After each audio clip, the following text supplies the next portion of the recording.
Want to introduce us? No. Just get into it. The intro Unfiltered to Lindsay. Let's go. the newly named compliance spill. No, we could have a video of like a truck going down a highway and it falling and like just exploding, the spill everywhere. I was thinking like a train wreck, and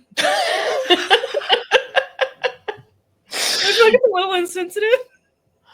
So I don't know. Oh my gosh. Well, what, the train wreck or the oil spill or whatever it is?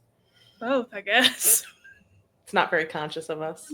Yeah, maybe it's spilling tea. Well, we did do the coffee.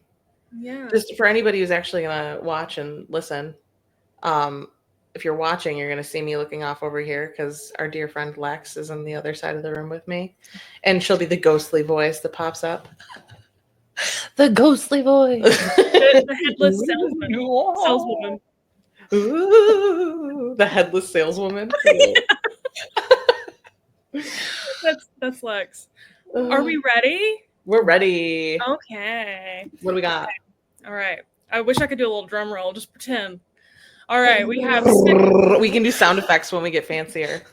Once we get somebody to sponsor us, then we can do sound effects. Okay. Today I've got 2 New York State specific things and then 1 federal thing. So number 1, we've got the Senate Bill S3072. Oh, I know. S3072. What a name. It bans the use of credit history when making employment decisions, and it's already been passed by both the House and the Senate, and it's currently awaiting delivery to the governor for signature. Employers wouldn't be allowed to ask for or rely on a candidate's credit history when making hiring or employment decisions. There are exceptions for jobs with major security clearance, financial decision-making authority, or when credit checks are legally required. This is New York State? Yep. Well, I guess, like, federally, it's already a thing through the FCRA, Fair Credit something Act. I've been asked to have a credit check run in the hiring process before. Yeah. Well, I've seen it done like in the exceptions of positions and jobs, like for, CFOs and maybe even a bookkeeper of a certain organization or something. I don't think it's a bad thing. And I guess I'm not super familiar with state law as far as it goes, but it doesn't seem like an interruption to anything to me. And if for those exceptions, I'm assuming it would still be like similar to other background check processes where you just have to get like an authorization from your applicant before you can send away and actually get it checked. Yeah. Obviously the bigger issue here is that, like we talked about the last time too, or like I probably always talk about, like you can put a regulation in place. It doesn't mean that people are actually going to follow it. And some employees probably don't even know that that's the thing that they have to do either. So I imagine it wouldn't become an issue until a certain person gets denied their ability to actually get the job because of a credit check. And then the client would have, or the client, the employer. Be our client, please. Please. Come be our client and I'll tell you how to do it. Usually, those people, the employers, those people, I can't speak today. That's a really good start to the podcast recording. Me with legislature last time. I passed it off to you. So I don't even know what I was saying. I guess the employer, 1 would have to know that that's a regulation, right? 2 would have to know the proper process in order to do it compliantly. And if those exceptions are truly exceptions, there's a lot of, especially in small business, there's a lot of fear surrounding, is this person going to screw us over, especially when it's like money related. So they might inflate the level of responsibility in order to say it's like, oh, it's one of those exceptions, when really, like, is the cashier at your front desk that's, doing transactions, are they really qualified under this like exception for the credit reporting? At the end of the day, like, it is what it is. I think the employer would be in bigger trouble, obviously, than an employee would be. Yeah, I was going to ask you, I don't mean to put you on the spot, but That's literally this entire podcast.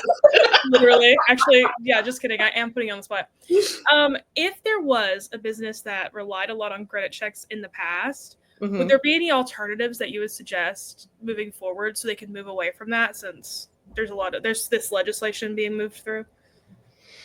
Well, I think if they're relying a lot on credit checks in the past, it wouldn't be much different for them. True. It would probably be a lot of financial stuff. It I would don't really see be this a lot. it would be it's probably industry specific. Like obviously in the finance industry, it'll be a bigger impact. Yeah. And I guess the advice I would give is to really dive into like what are the actual responsibilities of that job. So doing like job overviews, job analysis. People might kind of like group it under do new job descriptions, but new job descriptions aren't really impactful if the stuff that's in the job description isn't real. So to have some third party consultant like Conscious HR come in and do some type of a job analysis for you so that we can actually figure out what the scope is of those positions to see if they would potentially no longer really qualify for these exceptions for the credit I was reporting. going to say, the interesting thing about this is that it's for all employment decisions. So it's not just hiring, it's firing, it's promoting, it's, I think even like, that's like for other things too. Like any employment decisions you make, you can't use credit check. And I don't know if people are using credit checks for firing or anything like that, but. Well, I'm curious. People are probably using the credit checks. The question is, they're probably not getting authorization to do them first. And now that you said that, I'm guessing that there would be more of an issue on the termination end than even the hiring end. Like if you have an active employee and somebody finds out that they were filing bankruptcy or they, were arrested for theft or whatever, like, and it's, this kind of goes into another conversation about discrimination, but I could see this coming into play. Like somebody gets wind of something and then wants to run some type of a credit check and then decides that based on the results of this credit check that they should be terminated. There's got to be some, there's definitely overlap with discriminate. I mean, it is discrimination based on credit history. It's essentially what they're doing is roping it in. But yeah, that's it. There'll be a lot of interplay there with other, like potentially with the ADA. It's probably in and of itself probably won't be something that's like addressed, but I can imagine that it'll be looped in with other like discriminatory claims, kind of as like the add-on to, oh, and this was the reason it all happened. They were also discriminating against me because of all these other things. And I also think it's to stop people like, whenever I was first out of college and applying for jobs, there were entry-level basic jobs that wanted me to do a credit check as part of my background check. And I'm like, you don't need my credit. You're not giving me a loan. So I think it's also to stop silly things like that. Yeah. But I mean, will it stop it? Does it say that, does it talk about any like employee thresholds? No, I didn't see anything about employee thresholds. Huh. Okay. So I've actually seen a lot about employee thresholds in the few. So the stuff I'm pulling from, the New York legislature just like closed session back in July, and there was a bunch of things that they had passed through or have been working on, and so that's what I'm pulling from for the most part. Yeah. So it's these things are still in development too. Obviously, yeah. What I think about mostly because our world is small business is like, how will these kind of sweeping regulations impact small business? Because it if you hire or fire one person in a small business, it's obviously a much bigger impact than it would be in a larger corporation. Yeah. If you have 500 people working for you and you terminate somebody versus you have 5 people working for you and terminate. Yeah, exactly. It's a lot higher stakes for them. Yeah. So I could see why they might want to run a credit check for someone you might not think needs one. Right. And that's where I've, with clients in the past, have run into things. It's like they're like I said, they're like scared. So they're trying to protect themselves and they don't necessarily realize that these rules are even out there. And then too, if the rules are out there, there's a way to work with them. Absolutely. But they don't know that, like, before you even offer a job, for example, you have to get there, or sorry, not before, you have to actually offer a position first before you get them to sign an authorization to say, hey, we're going to run these checks. Yeah. So you can go out there and just say, like, hey, offer letters are important. It's not just because you should have a draft of an offer letter. There's many reasons there's things in that offer letter that are protecting you as an employer down the road and protecting the employee down the road. But Yeah. there's also a specific kind of time frame or process you have to follow, because the background checks, for example, and I'm assuming now with this new regulation, like you can't just run a credit check on somebody until you've actually offered them the position that they're actually going to potentially take. Yeah. So in an offer letter, you'll usually see the language that's like, this offer is contingent upon the passing of background checks. You have to have the offer first before you can run the check. In your So, opinion, though, do you think that there's value in asking for a credit check before hiring someone, or do you think that's one of those things that's like, it's the way it used to be done, but maybe it's not as valuable anymore? guess what? I think it depends. Of course, as everything in life. I do think that for those positions that are listed as exceptions, it's important. But the reality of, especially again in small business, the reality of the world, not the world, the United States right now, we have the highest debt we've Yeah. ever had, personally and as a nation. Um, People's personal finances are in no way indicative of their ability to perform work. And as a Yeah. matter of fact, their want to perform work to help their financial situation Absolutely. Yep. would just be better. Mhm. So I think it's a good thing that these regulations are being put in place, but how much they're known about, talked about, and actually acted upon, and how much of a difference they'll Yeah. actually make in the scheme of like solving the economic and social problem is there's a disparity there. And again, like, just throwing a new regulation in place doesn't mean that you're going to make change. There has to be communication around it and understanding around it, which is why we exist, so we can tell you how to do things the right way, what's actually impactful, what's something you have to do that actually isn't as impactful as you think it is, but like, here's the easy way to work compliantly while also working consciously, like bring in all the right people. I think And a if you, VIP day would be perfect for that. Oh, oh, our little headless saleswoman popping in. well, that's so, we know that all of our clients can't, all of our potential clients, we want to work with everybody. They don't necessarily need like ongoing work for months and months at a time. Maybe this is a certain focus that you have to do now. So like diving into something like, what is my overall compliance situation? What are the regulations I have to follow? We'd come in and do like a complete sweep compliance audit with you, and then go like, hey, these are all the things that you have gaps in right now. These are the things that you're not compliant with. These are the things that potentially you may have to become compliant with, depending on if you get a few more employees. So even if you don't want to work like long term, we can come in and do a VIP day and just get you the answers you need.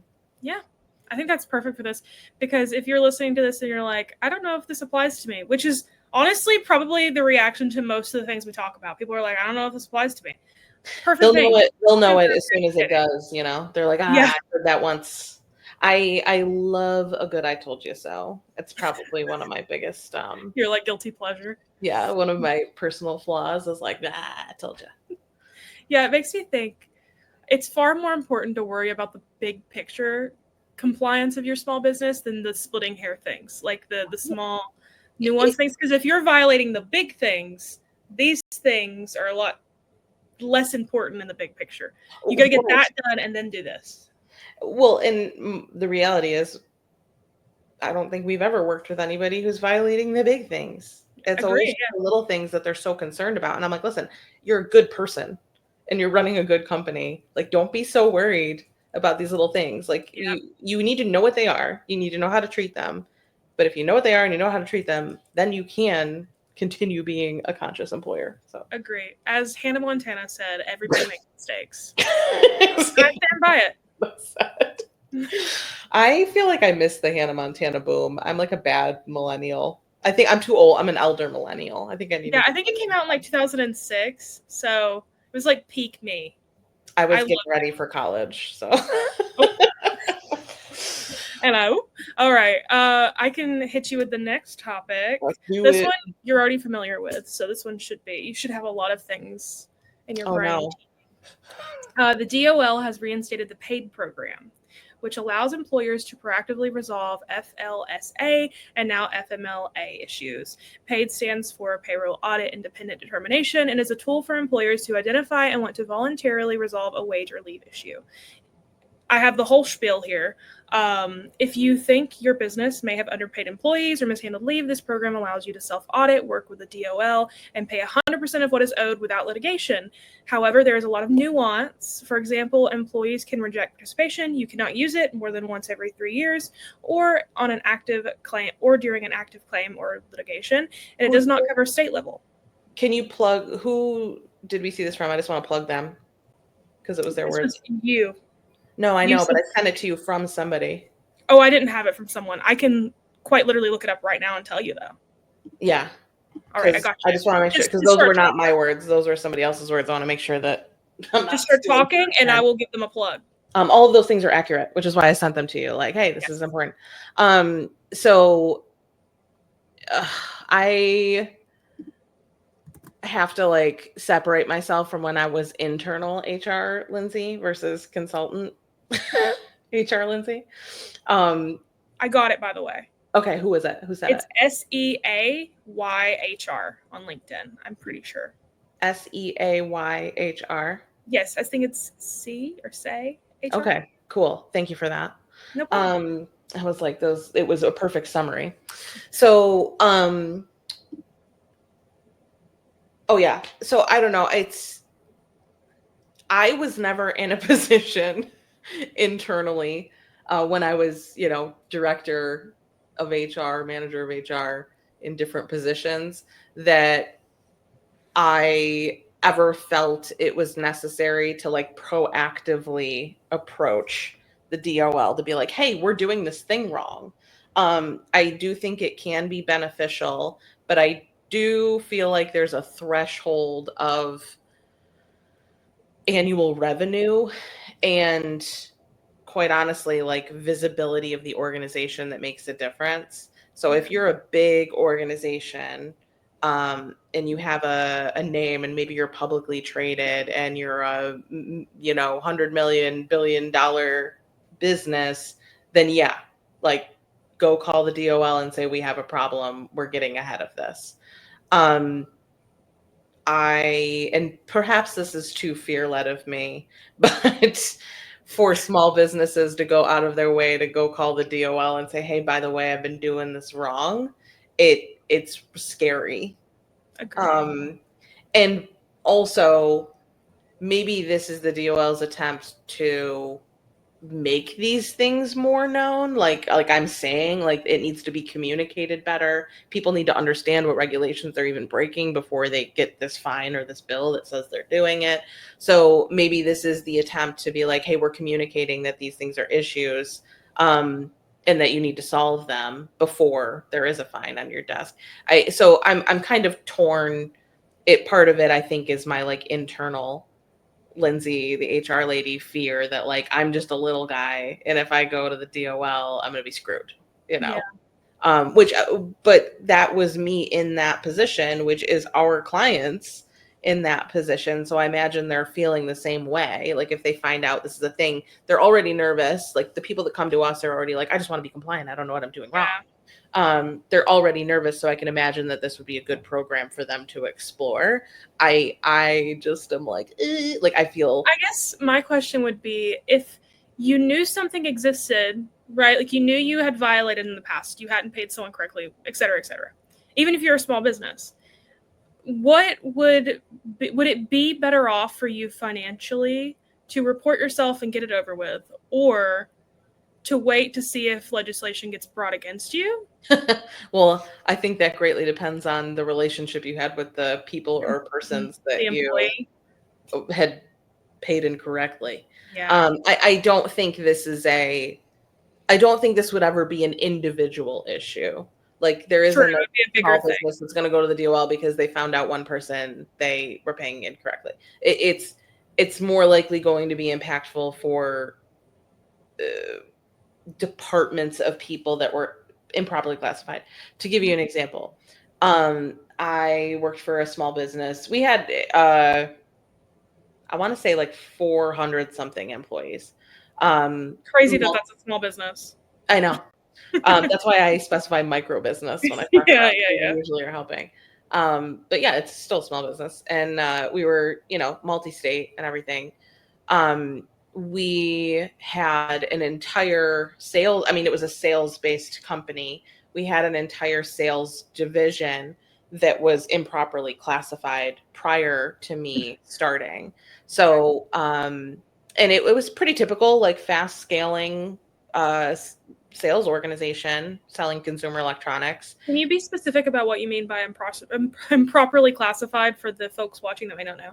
Yeah, so it started off like a smaller team and grew very fast, and the sales department was the largest to grow. So we had, I don't remember the numbers now, probably like 50 something sales reps and 8 like sales directors, and they all oversaw different areas of different products. And they were paid as salaried, commissionable sales reps. So exempt sales reps. So they weren't being paid overtime. They worked as many or as least hours as they want. They did have small base salary, plus they were paid commissions on all of the sales that they received. So, which is not atypical. Like it was a pretty Yeah, that's normal super setup. common.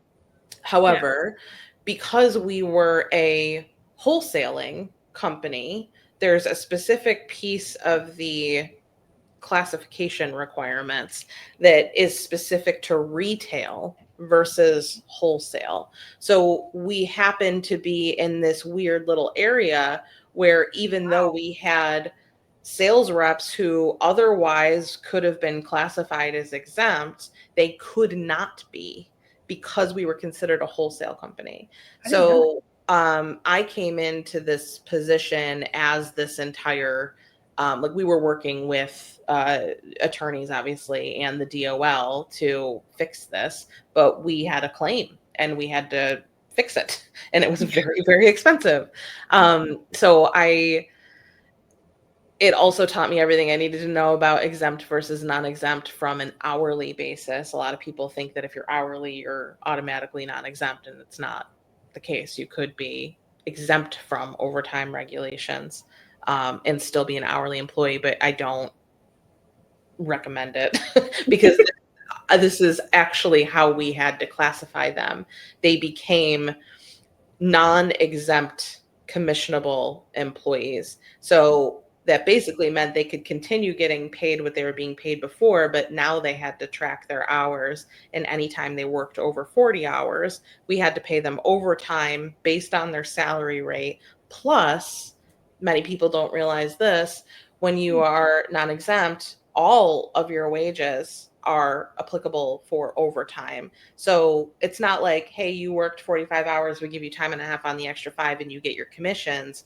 You actually have to calculate what overtime would have been added to the commissionable amount that was earned over that same period. Oh my goodness. So when I have people being like, can't we just make like I think I need an HR professional. it was wild. And was like millions of dollars in fines and penalties and to fix this. And then, I mean, we fixed it and started, I actually, people think there's like some crazy background going on. It was literally Lindsay sitting there with a spreadsheet calculating this shit every 2 weeks.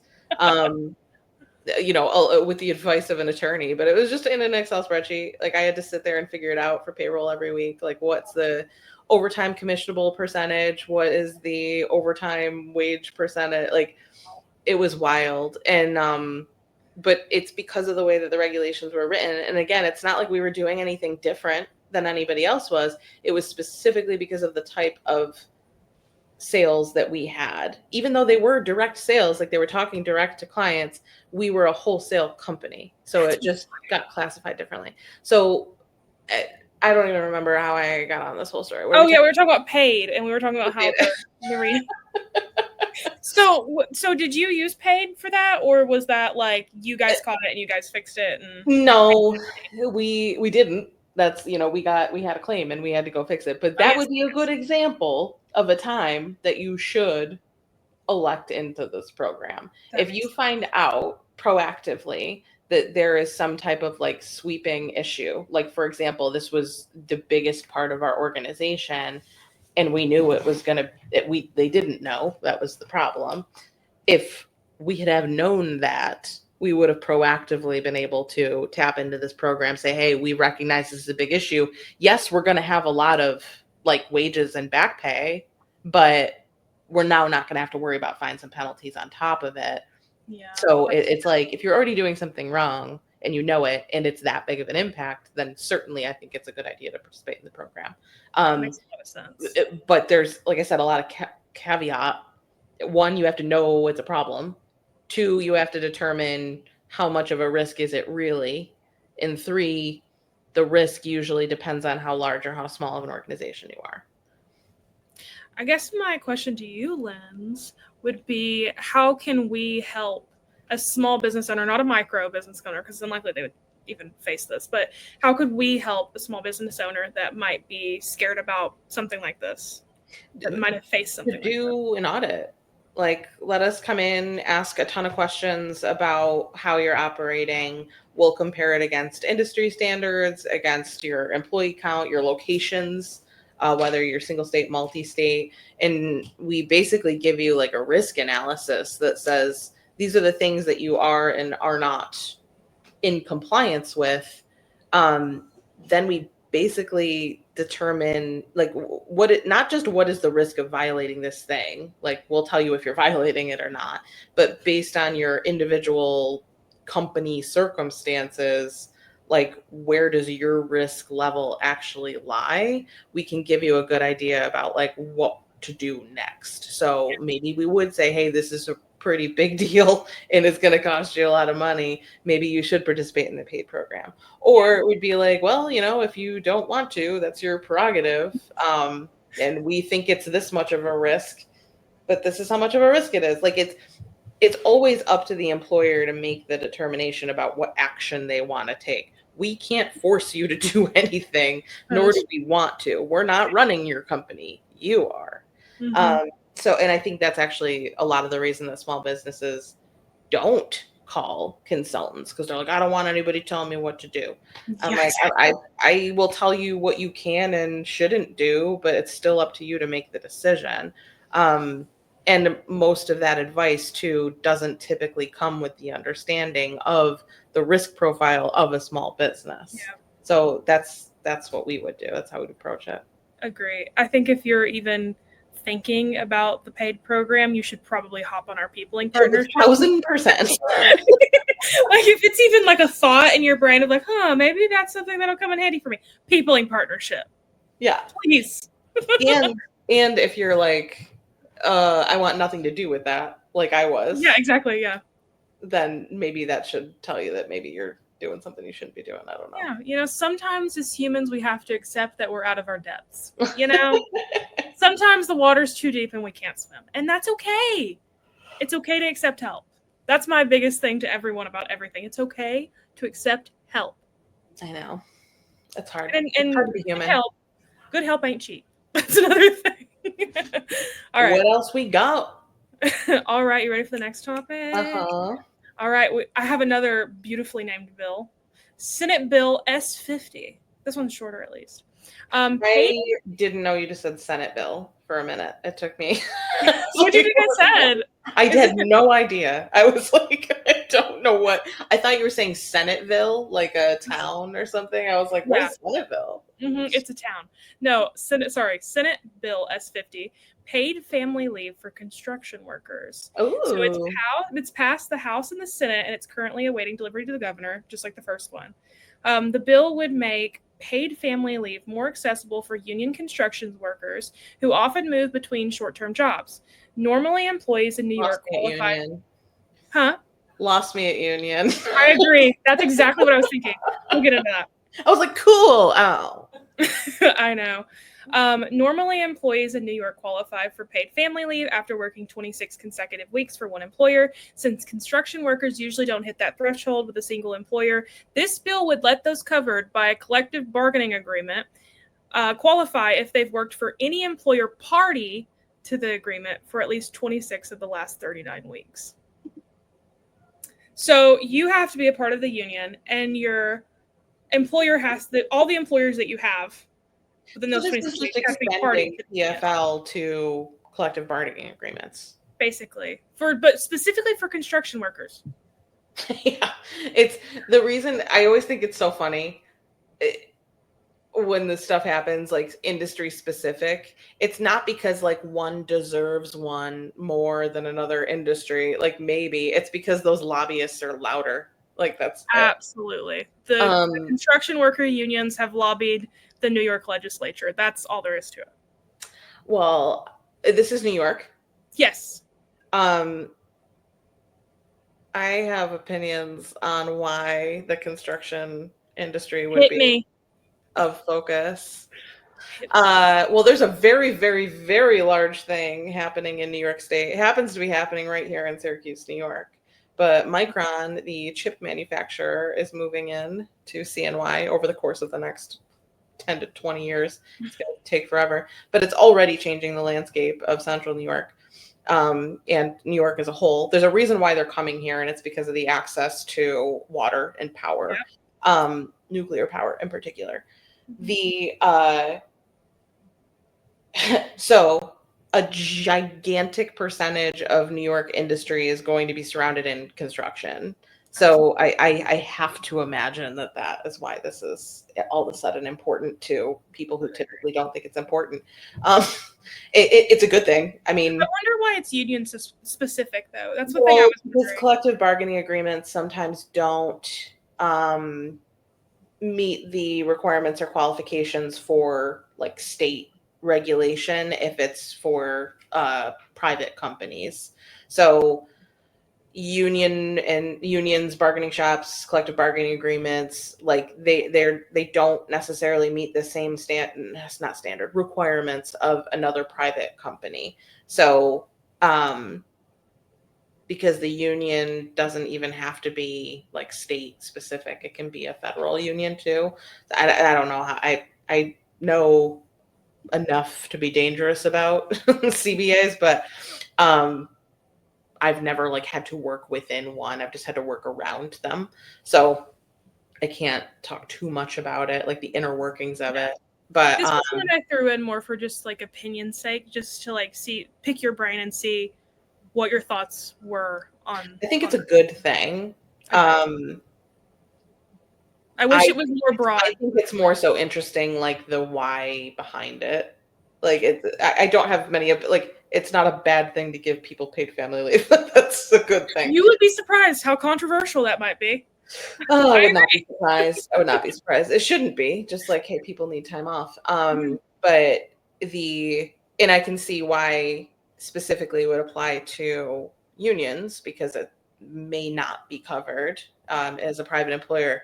I just think it's very interesting, the construction specific, and like what dictates construction too. I guess if you're are there specific construction worker unions? Are we talking construction consulting companies? Are we talking like people who are hitting things with hammers? Are we talking scientists? Are we talking, you know what I mean? There's a whole lot of stuff that goes into construction. So I'm curious. It's probably, if you got into the nitty gritty, I bet it would be boiled down to like the NAICS code, which is like what type of industry are you? there. It's This just is just where I interesting. nerd out. It's just where I nerd out on stuff because I'm like, there's so many things that go into it that people don't. They're like, cool, sounds good. Which also I'm like, cool, sounds good. But there's so many things that get impacted, and I think the whole like what's going on in the world and in the state and economically that's driving this. I think just I agree with you. It's really interesting. And I think personally, that that's you're what right. I'm interested in. I think it's cool. I think it's cool too, and I think you're right. I think that the only thing I can imagine, and I don't know for sure, because honestly, there's not a lot of media coverage on these bills, which is No, strange to me. no, there Um, isn't. but what I'm imagining is that a couple of construction worker specific unions are lobbying for this. Yeah, Is that what you think too? yeah, for Okay. sure. No, I think it's a great thing. And honestly, it would probably encourage more women to be involved in the So agree with you. That is such a good point. field. Lex is like, yeah. Lex is like, let me get my hammer. Like a little, So maybe that's a driver. If it's not, it could be. If they'd like to call me for their marketing campaign for women in construction, I can do that. I think, I hope. I mean, it sounds encouraging. It sounds like a step in the right direction. I'm always just a little skeptical of the Any impact. legislation. I'm skeptical of the impact because I'm cognizant of the why. And I'm always like, why is this happening though? Because politically, it's real easy to be like, we're gonna save the world and we're doing all these things and da da da. And but what is your intention? Yeah, that makes me think about how it's just for union workers. And I'm sure there's plenty of construction workers out there that aren't in a union. Well, if they work for a private company in New York, they're already covered by PFL. But from what I was understanding from the law, the reason it came about is because usually construction workers aren't employed consecutively for 26 weeks at a time. So then they're like hopping to different employers, right? Look at Faith finding the loophole in the. Oh. Sorry, I've like read these extensively over and over again. No, you're totally right. You're totally right. I missed it. Yeah. Usually they'd be a seasonal Yep. type job or they're project based. Mhm. No, you're totally right. I bet that So- does exclude a ton of people from PFL. Yeah, I know, and it's not really fair. Like, it's not fair that the people that are just normal people that aren't a part of a union aren't going to get it still. Like, Yeah, no, you're totally right. it just seems. I feel like I'm honestly surprised that New York, with as progressive as the legislation is, that there isn't already things in the law books to cover this type of situation. Like, why? Well, you know, I've actually come across more, again, small business. I've Yeah. come across more clients that, especially when it comes to leave, often I get the question of like, this is what the state is willing to give, and we actually want to provide more. So how do we provide the more? I love that. I get that question. I have got that question from clients a handful of times, and it's one of my favorite things to solve because I'm like, oh God, we're doing something good. Like, Yeah, I know. You're like, oh. And there's ways to work with it and around it, and it's usually the issue is like if it's paid family leave, for example, or short-term disability is another good example. If an employee qualifies for short-term disability in New York State, the state will pay them X amount of dollars base, and there's like a cap, and it's sometimes based on their average weekly wage. So if, for example, they worked for the first 6 weeks in this rolling 12-week, calculation, for the first 6 weeks they only worked 20 hours, and for the next six weeks they worked 40. Their pay is going to be a little bit lower than if they had worked 40 hours for all those 12 weeks because this calculation is going to be based on average weekly wage. Yeah. So the employer might be like, hey, yeah, they only worked 20 hours these few weeks, but usually they're here 40 and I want to make sure they get their full benefit. The state's only going to pay them this much. How do we make up the difference? So it really just comes down to like reporting at that point and how to appropriately like report the amount of money that the employee can claim from short-term disability, which they're going to, or paid family leave, one or the other. They're going to want to do that because that's what makes it job protected. the employer who's like, hey, I want to make sure that they get paid as much time as they can be paid. I want them to use their PTO. I'm willing to pay out an extra 2 weeks, like whatever they're going to do. I'm always like, yeah, this is really wonderful, but also encourage your employee to go take the paid leave. Yeah. Because I've also seen, on the other hand, somebody goes out and leave, they're being paid all this time, they're gone for 6 weeks, and then something happens and it's 8 weeks, and something happens and it's 12 weeks. And then by the time 12 weeks rolls around, now I have the employer calling me going, I got to get this guy off the books. I got to get somebody else in here. Like, I got to get somebody to do this work. And now all of a sudden, if that employee is not job protected, now the employee's screwed. So it's like, I want to always encourage the employee to take advantage of their job protected leaves. When push comes to shove, the employer is going to be real upset when all of a sudden they have somebody out for twice as long as they thought they were going to. And they're like, I got it. And they're not probably trying to screw this employee over. They're just like, hey, I got to get somebody else to work in here, and I can't have both of them doing it. Yeah. So my question, I think I understand what you're saying. I'm like listen, I don't have the HR knowledge that you do. Oh, you're getting quick. But my quick question would be, so what you're saying is that if my employer offered 3 weeks of leave, right? But there's also the federal leaves. Yeah. If I was on the employer offered leave, I'm not protected from being fired. If you are not qualified for FMLA, yeah. If you're not qualified for paid family leave, if you're not qualified for New York State short-term disability, then you don't have any job protection. Interesting. I never thought about that. Yeah. So and the other thing, like FMLA federally doesn't even kick in until you have at least 50 employees. And then there's some other qualifications beyond that. But people know about FMLA. It's like the word that gets the acronym that gets thrown around all the time. Almost all of our clients don't even qualify for it. So, and what comes along with FMLA from the employer perspective or from the administration perspective is a fuck ton of paperwork that has to be sent out during certain periods and certain actions taken and changes, and like this has to go out, then this has to go out, then this has to go out. So from a administration perspective, if you don't qualify for FMLA, don't mention that you're going to give FMLA.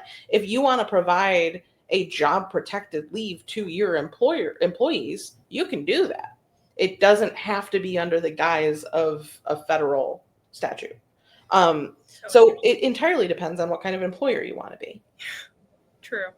I just like, why give yourself more administrative burden and more risk if it's not necessary? You can still do these good things and provide these good benefits, and not because the state or the government told you so. Okay, I can't think of how to rope this into this conversation, so we're just going to plug Eyes Open. Eyes Open if you are looking for HR on demand. I was like, I have Eyes Open written down, and I'm like, I don't really know. I don't know how to tie this in, but you should definitely get an Eyes Open. Yeah, join Eyes Open. Well, I know how to tie it in. Okay, tie it in. Eyes. Let's just dial that. So Eyes Open is specifically for our clients who like just have questions. Like they're like, hey, I don't know what to do here. So when you do see the new, regulation gets passed, or you get the weird compliance email from Rippling or whatever in your email, insert any HCM here. When you get any of those, like, oh my God, something you should know about, but we're not going to tell you how to do it. When you get those emails, Eyes Open is specifically extremely low cost, $297 a month. You get unlimited advice from us, all about compliance topics, best practice HR. We have an entire resource library filled with everything you can imagine as far as like templates, kind of step-by-step advice on how to navigate different things. So if you're one of those people who's like, I just want to dig in and kind of read a bunch of stuff, it's already there available for you, and you get our entire team to help answer questions when you have them, even if it's like, you're scrolling your Instagram at night or TikTok at night and you're like, oh my God, I got to put this somewhere. I'm going to forget to ask it. You go into our community, you chat it in, and then someone from our team will answer you. And it's us. It's not a bot. It's not AI. It's somebody from our team who's honestly, if it's like 7, 8 p.m. and I'm also sitting there scrolling TikTok, I might just answer. I'm not going to guarantee it. That's not in our SLAs, but you might if you're It's lucky. very on brand for Lindsay. Yeah. I was All gonna right. say, instead of hopping into ChatGPT and typing in whatever Please listen. I thought you have, love the chats, but don't do it for compliance Don't do things. it. It's just wrong. It's not. It's gonna. I had a bonus topic, Lynn, before we hop off. This is just a quick little thing I wanted to mention that I didn't mention last time. I'm like, how quick? COVID-19 paid emergency leave expired on Done. July 31st. Never talk about it again. Never talking about it again. It's never happened. None of our lives are changed or anything. It's done. Yeah, no, I just wanted to mention that one. I think it was semi-important, and I remember Despina mentioning that I don't know, she was talking about it, and it seemed like it would be. I'm pretty sure everyone was out of compliance with that. Anyway. Yeah, Literally, everyone's like, I'm not doing this anymore. everyone's like, no, cut the cameras, cut the cameras. So it is done. But that being said, we should do a review of your handbook or your policies to make sure that one, if it was in there, it's out of there, or if you want it to still be in there, it's not called COVID leave anymore. For the same reason I talked about the FMLA thing. If you want to give a good benefit, just give a good benefit. Don't do it under some other title that's not necessary, that's going to cause you much more administrative burden. So Heck yeah. all right. I did it. You filled. Lex, give us snaps. She's coming in. We're going to see the ghost. Has a head. Okay, bye. Catch you on the next episode.